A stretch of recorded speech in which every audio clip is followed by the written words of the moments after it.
Donc, moi, je m'appelle Thomas Guyon et j'avais envie de vous parler d'un sujet en français qui s'appelle Dealers and Makers. C'est du Picard, hein, donc j'inclus tous les dialectes locaux. Et l'idée, c'est que dans la vie, il y a ceux qui font des deals et ceux qui font des produits.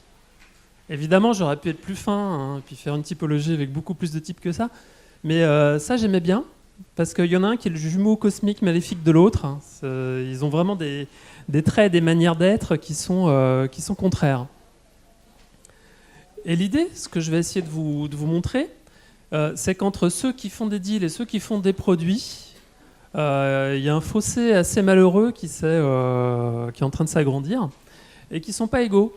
C'est-à-dire il y en a un des deux, on verra plus tard lequel, qui est bien meilleur que les autres, qui a plus de résultats. Ça, c'est un deal maker, par exemple. Le deal maker, lui, ses caractéristiques, c'est qu'il va garder, quand il monte un business, toutes ses options ouvertes. Quand il fait un deal, quand il dit comment je vais faire un business, il va partir du modèle économique et pas du produit. Ce qu'il aime bien faire, lui aussi, c'est qu'il va explorer, on va voir plein de vrais exemples, hein, mais il aime bien explorer plein de projets en parallèle. Il se disperse. Hein. En fait, j'ai tous les mauvais traits du deal maker et j'ai pas tous les bons traits du product maker et j'en suis parfaitement désolé. C'est pour ça que j'ai pas fondé un GAFA avant de venir vous parler. Hein. Mais ce que va chercher le deal maker, lui, c'est un avantage compétitif dans le modèle économique. Et ce qu'il a tendance à penser, c'est que faire le produit, ça, c'est la partie facile. D'ailleurs, je soupçonne la plupart des deal makers de dormir très bien si le produit n'est pas parfait. Si, s'en rendre compte déjà. Hein. Et quand il fait pivoter des trucs, lui, c'est le modèle économique. Attention, magique. Et lui, c'est le product maker. C'est un peu son jumeau cosmique opposé. Ce qu'il fait, lui, là c'est Tesla en bas, hein, qui est assez emblématique. Il va se concentrer sur un seul projet. Bon, lui, il a inventé plein de choses, mais... Et il fait passer le produit d'abord, le reste va suivre. Est-ce que vous avez déjà entendu des phrases comme une start-up, c'est une organisation qui est temporaire et qui est en quête de son business model. Ça, c'est le genre de truc que peut penser un product maker. Souvent, il va prendre des risques personnels. Le deal maker, lui, il ne va pas prendre de risques personnels. Il va les éviter à tout prix. Et tout ce que va faire le product maker, c'est chercher à réduire ses options en ciblant de plus en plus finement. Vous avez vu ça toute la journée, hein. C'est comment on cible, comment avec plein d'itérations, on trouve le meilleur product market fit. Et ce qu'il a tendance à penser, c'est que si le produit est bon, il va se vendre tout seul. C'est pour ça qu'il y a beaucoup de marketing et beaucoup de réflexion sur le produit, parce que s'il est bon, qu'il correspond bien au marché, aux besoins, si tu as bien cerné le problème, tu n'as plus qu'à accumuler des données, de la métrique marketing, et puis tu sais, après, je mets 1 euro, j'ai tant en résultat, et ainsi de suite, et ça va tourner à peu près tout seul. Quand il fait pivoter des trucs, lui, il fait pivoter le produit. C'est super clair. Est-ce que vous connaissez beaucoup de product makers autour de vous ? Ouais, qui pense être un product maker, lève la main. Qui s'est reconnu dans les deal makers ? Qui pense qu'on est dans la vraie vie ? Mince, c'est quand même plus nuancé que ça et qu'il est un peu des deux. Ouais, c'est quand même assez partagé. Si je regarde autour de moi et que je me mets à les compter, il y a des tas d'environnements où c'est à peu près bien réparti, puis il y a d'autres environnements où il y a beaucoup plus de product makers. Et genre, quand je m'ébats dans l'écosystème parisien des startups, je vois plus que des product makers quasiment. J'exagère un peu, hein, je suis comme ça. Lui, par exemple, tiens, spontanément, c'est un product maker ou un deal maker ? Product maker ? Ouais, c'est quoi tes indices ? Parce qu'il a un produit, c'est un product maker. Alors lui, je l'utilise toujours dans mes exemples et je suis incapable de lire son nom si je ne l'ai pas écrit. Donc c'est Mansouk Prajapati. Il est assez connu, il est utilisé dans absolument tous les bouquins sur le Jugad, parce qu'il a inventé le petit frigo que vous voyez derrière lui, le Mythicool. Le truc est absolument magique. Quand tu n'as pas d'électricité, il te reste Mythicool. Tes fruits vont durer un petit peu plus longtemps. Au lieu de boire de la bière chaude, tu vas boire de la bière tiède ou fraîche. Mais surtout, c'est accessible à des familles qui n'auraient pas les moyens de se payer un vrai frigo. En 2001, tremblement de terre dans le Gujarat, et toutes les jarres fabriquées par les potiers sont brisées. Là, il y a un article de journaux qui paraît, les paysans ont perdu leur frigo. Parce qu'effectivement, si tu conservais tes trucs au frais dans les jarres, ça lui fait tilt, ça, parce que lui, il travaille dans la poterie. Alors il se dit, écoute, je vais faire un frigo en poterie. Allez. Alors il met toutes ses économies dedans, il va mettre 1 an pour réaliser le prototype, il emprunte beaucoup. Au bout de 4 ans, il n'a toujours pas de revenus ni de prototype. Il est très embêté parce qu'il a engagé sa maison, tout ça. L'histoire de ce garçon qui donne des interviews, vous pouvez la retrouver assez facilement. Personne n'a envie de passer par son chemin. Si t'as pas le feu sacré, il a failli mourir de faim 2-3 fois. T'as pas envie de décliner son truc en méthode pour suivre la même, tu vois. Mais heureusement, il finit par percer parce que dans ses qualités, outre la démerde et l'inventivité, il est quand même persévérant. Et ça donne en 2005 Mythical Fridge et ses premières commandes. Mansukh Prajapati est un typique product maker. Il est parti de l'idée, il est parti du produit. À quoi ça ressemblerait si on faisait un frigo et qu'on était un deal maker ? Comment on fait un frigo de deal maker ? Bonjour, moi je m'appelle Fred Wolf. Je fréquente un club sympa où je me fais plein de copains, notamment le président de la Packard Motor Car Company. Je suis aussi à l'American Society of Refrigerating Engineers. Je me tiens au courant, je vois ce qui passe, et puis à un moment, tiens, il se passe un truc sympa, il y a un brevet qui a l'air exploitable, de Karl von Linde. Ok, super. Je vais utiliser mes contacts à l'American Society of Refrigerating Engineers et une société que j'ai, puis je vais fabriquer ce truc que vous voyez derrière, là. C'est l'ancêtre lointain du Mythicool. Ça s'appelle le Domerle. Dom, c'est pour domestique. Après, honnêtement, j'ai oublié. Je sais plus. Et ça, c'est un frigo en deal maker. C'est-à-dire que le mec, c'est parce qu'il avait toutes les briques d'un montage de business qu'il savait que derrière, pour le produire en masse et pour le racheter, il avait son pote qui était à la Packard Motor Company, qu'il y avait déjà un brevet. Bon, techniquement, c'est déjà bon, il n'y a plus qu'à implémenter. Moi, j'ai déjà une boîte qui est capable de fabriquer les prototypes. Dès que techniquement, j'ai déjà tous les potes de l'American Society machin pour m'aider, et ben voilà, je te fais le frigo. C'est moins douloureux comme ça. Qui la connaît ?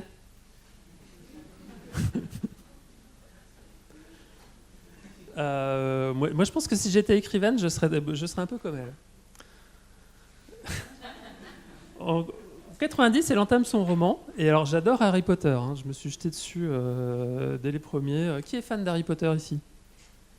Qui aime pas ? Tu sors. Ça a été assez douloureux. Elle a eu un peu de mal à écrire son bouquin. Elle est passée par des tas de phases personnelles assez compliquées. Rien à voir avec le fait qu'elle écrivait. Je suis sûr qu'on peut écrire, on va voir des exemples après, sans être dépressif, sans être au chômage, sans divorcer. Mais bon, c'est compliqué. En 95, elle a une opportunité professionnelle. Elle se dépêche de finir son premier roman. Elle y va. Là, elle finit. Le truc est refusé par 12 éditeurs. Elle a eu droit à un premier tirage en 1000 exemplaires. Sur les 1000, il y en avait 500 qui étaient déjà bookés pour aller dans des bibliothèques pour enfants. Donc c'était pas non plus un super tirage. Elle a eu de la chance parce que je crois que c'est la fille ou la nièce, je sais plus, de son éditeur, qui a aimé le bouquin et qui a fait un peu la retape, ce qui fait qu'il y a eu d'autres éditions derrière et ainsi de suite. Et il paraît que c'est même au cinéma maintenant. J.K. Rowling, Harry Potter, bon, qu'on aime ou pas, on est obligé de reconnaître qu'il y a quand même un certain talent, que l'univers est très riche, donc c'est un bon, si c'était un produit, on peut voir que c'est une œuvre d'art, mais il y a quelque chose. Si c'est un product maker, on est d'accord. Si je veux faire un bouquin et que je suis un deal maker, comment je fais ? Tadam ! Vous le connaissez ou pas ? Qui connaît les SAS ? Le SAS, parce que tout le monde n'a pas levé la main, ça se trouve dans les gares. T'as une jolie couverture avec une nana en bikini en général et un gros flingue. Et puis un titre évocateur, genre Panique à Bamako. Et Grififi en Andalousie, enfin voilà. Il n'existe peut-être pas le dernier. Hein. Et donc, quand on a deal maker et qu'on veut faire un livre, bah, on va plutôt faire comme ça. Bon, alors, que disent mes potes dans l'édition ? Ah oui, il faut un héros d'espionnage français parce qu'il n'y en a pas sur ce créneau-là. Ok, bah on va le sortir. Faut le sortir en feuilleton, d'accord. Donc, quand on sort des produits comme ça pour ce marché-là, il faut pouvoir en sortir assez régulièrement. Comment on peut s'organiser pour en produire 4-5 par an ? Ah ouais, c'est comme ça qu'il faut organiser son travail pour sortir 4-5 romans d'espionnage par an. Super. Bon, après, c'est pas avec un roman comme ça en gare qu'on va gagner sa vie. Qu'est-ce qu'on peut trouver de plus amusant pour rendre le truc un peu plus intéressant ? Ah oui, on peut faire du placement de produits dans des livres. Ah, c'est bien, c'est intéressant. Comment ça marche ? Donc le héros, hein, Son Altesse Sérénissime Malko Linge, je sais pas comment ça se prononce, quand il attend l'avion, il lit des brochures entières d'Air France. Et vous, le lecteur, avec aussi. Hein. Et l'auteur, lui, non seulement il touche de l'argent de la compagnie, mais j'imagine qu'il doit voyager gratuitement aussi, et ainsi de suite. Il est mort hein, depuis.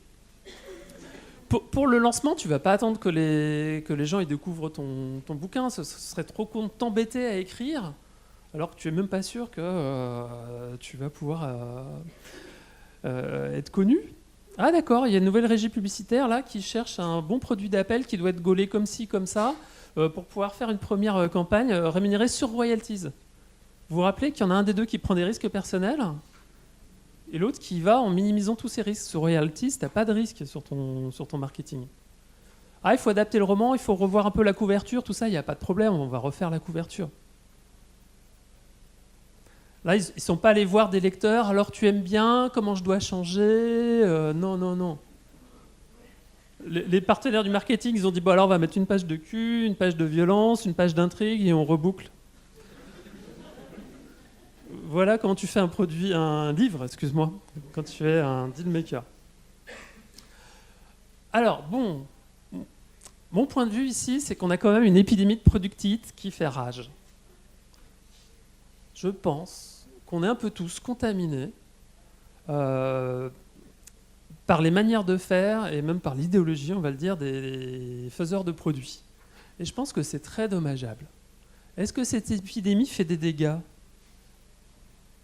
Ça, c'est le genre de symptôme qu'on a, tu vois. On est à 90% dans nos outils, dans nos manières de faire, dans nos process, des faiseurs de produits. Et quand même, de temps en temps, on parle à des gens pour faire des partenariats stratégiques un peu après, une fois qu'on a product market fit. C'est pour ça qu'on est à 10% un peu product maker. C'est un reliquat. Mais l'évolution, on va s'en débarrasser. C'est comme c'est comme les dents du fond, on ne sait pas à quoi elles servent. Alors ça, ce qui est intéressant avec les études sur la mortalité des startups ou les échecs, c'est que tu peux les prendre, n'importe lesquelles, elles sont concordantes. Elles ne comptent pas les trucs pareils, pour elles un échec c'est pas la même chose, mais tu vas quand même trouver 70 à 95% d'échecs de start-up. Dans la plupart des études, échec ça veut juste dire que tu es tellement loin de ton business plan, tu fais un truc tellement pas sexy que tu ressembles à une agence web, même si tu n'as pas fermé, c'est quand même compté comme un échec. Alors, est-ce que c'est acceptable ça ? Monsieur, il a dit non de la tête. Pourquoi vous pensez que c'est pas acceptable ? Je sais pas, quand on lance une entreprise, c'est pour la réussir, on n'a pas forcément envie que...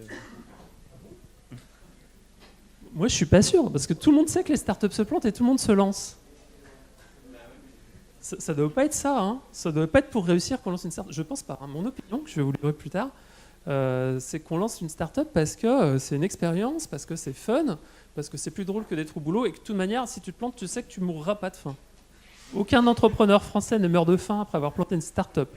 Ceux qui vont en prison, ils ont vraiment fait de l'esclavage humain ou des trucs lourdingues. Mais normalement, non, ça t'arrive pas. C'est leur faute à eux, en fait. On a appris à faire des produits. On fait des super produits maintenant, innovants, avec une excellente expérience utilisateur, des superbes interfaces, un product market fit, tout ça qui va bien. Comment on pourrait se planter ? C'est pas possible, on a même des méthodes pour y arriver. Donc le premier, là, c'est sa faute. Quelqu'un l'a reconnu ou pas ? Ah oui? Non. Ah oui, ça doit être lui, hein. Alors lui, pendant allez, 50 ans, il a dit, il n'est pas con, hein, c'est super, vous pouvez lire les bouquins, c'est très intéressant. C'est un des papes du management, hein. Et comme il est américain, tout ce qu'il dit, c'est 2 fois mieux. Il a dit, dans une entreprise, il y a 2 fonctions qui sont super importantes, il y a l'innovation et le marketing.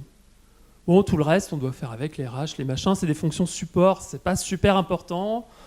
Enfin, moins que le marketing et moins que les produits. Pour remettre dans le contexte, quand ce monsieur-là a commencé à parler, l'industrie, c'était très planifié, hein, on sortait de la guerre. On était très fort pour... Ouais, tu veux que je fasse plus rapidement? Il me reste combien de minutes? Il me reste 7 minutes? Non. Bon alors, tout simplement, je vais devoir accélérer, hein. Tous ces gens-là, mis bout à bout, ont fini par nous expliquer que faire des produits, c'était plus important que faire des deals. Il y a un moment où on a raté le coche. Je peux la faire très long, hein, façon. Le moment où on a raté le coche, c'est le iPhone 2007. Il y avait le produit parfait qui intégrait à la fois le business model et le produit lui-même. Un super produit avec un modèle économique super formidable. On avait le Graal, on avait les deux. Pourquoi ça a dérapé à partir de là? C'est que ce produit-là permettait de faire des applications. Et les gens qui ont repris la main derrière pour faire toutes ces applications, eux, ils se sont concentrés sur le produit. Ils étaient utilisateurs du modèle économique qui leur est imposé, mais... Voilà. Donc, dans les entreprises sont nées des pratiques agiles, hein, qu'on pratique tous ici. Après, on a découvert petit à petit qu'il y avait des clients, qu'il fallait s'en occuper. Tout ce qui était expérience utilisateur, entre les années 90 et maintenant, c'est devenu un lieu commun. Et donc, on est tous avec des méthodes pour faire des produits, qui viennent quand même des grands groupes, hein, qui sont en train d'y retourner, mais qui viennent des grands groupes. Alors, pourquoi ça plante quand même? Bon, il paraît que ça change d'échelle trop tôt. Changer d'échelle, si tu regardes dans le détail, c'est que tu as raté un truc de business, hein, essentiellement, dans la plupart. Faire un produit, c'est la partie facile. Tu as tout maintenant pour faire un produit rapidement. Si tu es sur des trucs un peu digital ou un petit peu numérique, que tu es modérément doué, tu vas mettre entre un week-end et 3 mois pour avoir un MVP correct. Vu tout ce que vous avez vu avant, j'explique plus MVP. Hein. Donc faire le produit, c'est la partie facile. Tu as fait ton truc en 3 mois, après tu as quoi? Tu as 6 mois pour aller tester sur le marché que ça marche, et ainsi de suite, et ainsi de suite. Pourquoi on met tant d'énergie pour faire le truc facile? Il paraît que la réussite d'une startup, c'est ça. C'est même pas moi qui le dis, hein, pour ce que j'en sais. Mais il paraît qu'il faut qu'elle soit scalable, réplicable et profitable. Oui, ton produit va avoir quelques caractéristiques, mais tout ça, ça dépend de ton modèle économique. Le problème, c'est ça, c'est qu'on met la charrue avant les bœufs. Vous avez vu ou pas ce schéma? Ça décrit une méthode qui s'appelle Lean Startup. Le bœuf, la charrue. On commence par la charrue. Et là, avec ta jolie charrue, tu aperçois qu'il faut 12 bœufs pour la tirer, le modèle que tu as fait, et tu les as pas. Moi, je dis ça. Par où on commencerait un modèle économique? Chaque méthode, elle a son petit point de vue, elle va te dire on commence là. Si t'es Jougad, eh ben, tu t'intéresses aux gens, à la société, tout ça. Si t'es Lean Startup, c'est la proposition de valeur, tu vas vérifier ça avec ton segment client. Si t'es plutôt effectuation, tout ça, c'est les trucs, on en a parlé dans la journée. Hein. J'ai quoi dans la poche? C'est quoi mes ressources clés? C'est quoi mes partenaires clés? T'as aussi l'ordre classique qui est préconisé par le Business Model Canva. Et en fait, on fait essentiellement le Lean Startup. Tous ceux qui vous disent qu'en vrai, on est censé commencer par le problème, c'est juste le problème du mec qui a eu l'idée en général. Hein. Quand tu regardes vraiment, on commence par le produit en vrai. Hein. Là où ça déraille, c'est que tous ces petits product makers que nous sommes, on commence à faire des sprints. Dans la méthodologie, c'est des sprints et c'est exactement ce qu'on fait. On part pour faire un sprint. C'est super rapide de faire un produit, je le redis. Hein. Même dans l'agroalimentaire ou dans le cosmétique, tu veux faire un nouveau produit maintenant, en 6 mois, tu peux avoir un truc hein, qui ne tiendra pas la longueur après pour plein de raisons, mais tu peux l'avoir. Sauf que, On connaît ni la longueur de la course, ni l'état du terrain, ni la météo, enfin voilà. Donc on va se fatiguer, mais c'est pas une fatalité parce que on a tous les outils pour savoir ce qui va se passer dans la vie d'une entreprise, quand, le timing et ainsi de suite. La courbe de gauche là, de chez Gartner, elle te dit le degré de maturité d'une technologie. Si je suis un product maker, ça va me permettre de savoir le genre d'emmerde que j'aurai à développer mon produit, les retards que je vais prendre en fonction du degré de maturité. Si je suis un deal maker, que je vois cette courbe, je fais quoi? Ça me dit exactement quand est-ce que je vais récupérer les équipes qui bossaient sur leur start-up et qui n'ont plus de munitions. Et donc pour pas cher, je me fais des super teams d'experts. Donc les durées, on les connaît, on sait combien de temps prennent les choses. On peut regarder toutes les timelines. Là, je suis obligé de passer vite, c'est ça, parce que j'ai 2 minutes, 3. Ce qui est intéressant, si tu mets à plat toutes les timelines de boîtes, de projets, tu vas t'apercevoir que quand on est dans une configuration de product maker, c'est plus long. Là, on est un product maker, il y a plein d'étapes. Si je prends par exemple le Bon Coin, typiquement là, c'est du deal making. Tu as une boîte qui fait des petites annonces, tu as une autre boîte qui fait des sites internet. On se met d'accord à 50-50, hein, le deal. Le genre de truc qu'on t'apprend qu'il ne faut jamais faire. On s'en fout. Parce que c'est ce qui fait sens industriellement. Et le démarrage est quasiment immédiat. Chaque fois que tu as des configurations où c'est un deal qui est fait, tu as un démarrage qui est très très rapide.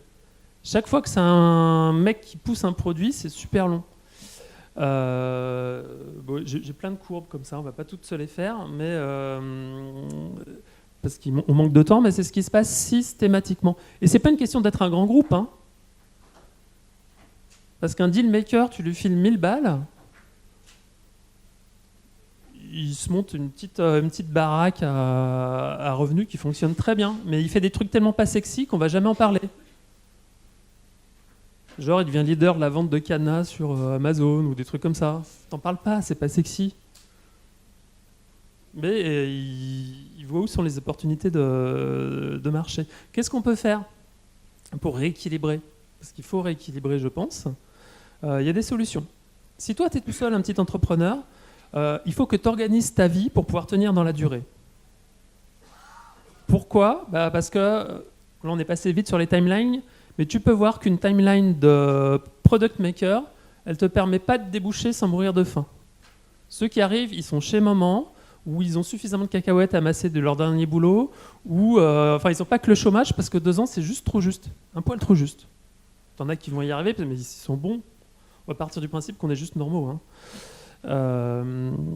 Donc l'éco-frugalité, ça, c'est comment tu organises ton mode de vie pour tenir sur la distance en étant économe, écolo, mais sans avoir l'impression d'en chier. Il faut que tu fais ta transmutation de chameau. Tu peux mettre une bonne dose d'effectuation. Encore, je ne vais pas détailler, ça a été abordé dans la journée, mais tu as énormément de bons réflexes que tu peux prendre dans l'effectuation qui peuvent t'aider. Typiquement, l'effectuation, ça démarre par qu'est-ce que j'ai comme moyen que je peux utiliser, je vais faire avec. Comment je peux limiter mon risque en risquant que ce que je suis prêt à perdre dans l'aventure. Et avec tout ça, je vais parler avec des tas de gens qui vont m'amener des moyens, qui vont me faire évoluer mon idée, et ainsi de suite. Et toute cette phase où je parle avec des gens alors que j'ai encore rien, je suis déjà en train de faire du deal making. Adhérer à au moins 3 clubs. Parce que c'est de la relation d'affaires qui fait que les projets des dealmakers marchent. Donc c'est du réseau, c'est du relationnel. Et tu ne peux pas avoir, en restant dans un écosystème de start-up avec que des gens qui te ressemblent, le réseau relationnel qui te permet de déboucher. Donc il faut sortir et aller à des clubs qui sont très différents. Tester ses partenaires sur des petits projets. C'est en te faisant la main sur plein de petits projets que tu deviens dégourdi. Les plus brillants des dealmakers, c'est ce qu'ils font, ils font tout le temps des projets. On ne se souvient pas de ceux qui ratent. Ça marche aussi en groupe. Là, je vais passer assez vite, mais il y a énormément de choses que tu peux faire dans les groupes. Le gros problème des groupes, c'est que tu as toute une série de labs et de gens qui sont en train de s'organiser en n'utilisant plus que les méthodologies des dealmakers. Et on a vu, un peu rapidement, je suis désolé, on n'a pas détaillé toutes les courbes, mais que c'est le truc qui marchait pas le mieux. Donc, par exemple, dans des groupes, tu as des intrapreneurs qui bossent à fond sur le lab, leur week-end, en soirée, et ainsi de suite. Alors que s'ils avaient bossé sur le modèle économique avec la même manière en le présentant avec des itérations, quelqu'un aurait pu leur dire « Non, là, ça nécessite un partenariat stratégique qui ne sera jamais fait dans cette entreprise. » Et si toi, t'arrives à monter la baraque modèle économique, on te dira plus jamais, mais finalement, c'est l'équipe qui fait exactement le même projet que toi à côté, qui a l'air meilleur techniquement, qui va le faire à ta place. Comment? Je savais même pas qu'ils faisaient ça. Ah, c'est nul. Là, ce qu'on va dire, c'est l'autre équipe qui va intégrer ton projet parce qu'elle est meilleure techniquement, mais toi, tu as toute la baraque business. C'est quand même plus à l'aise pour toi. Et, donc, il y a énormément de choses qui sont faisables. Mais comme il n'y a plus de temps, je ne vous le saurai jamais. Je ne le dirai jamais.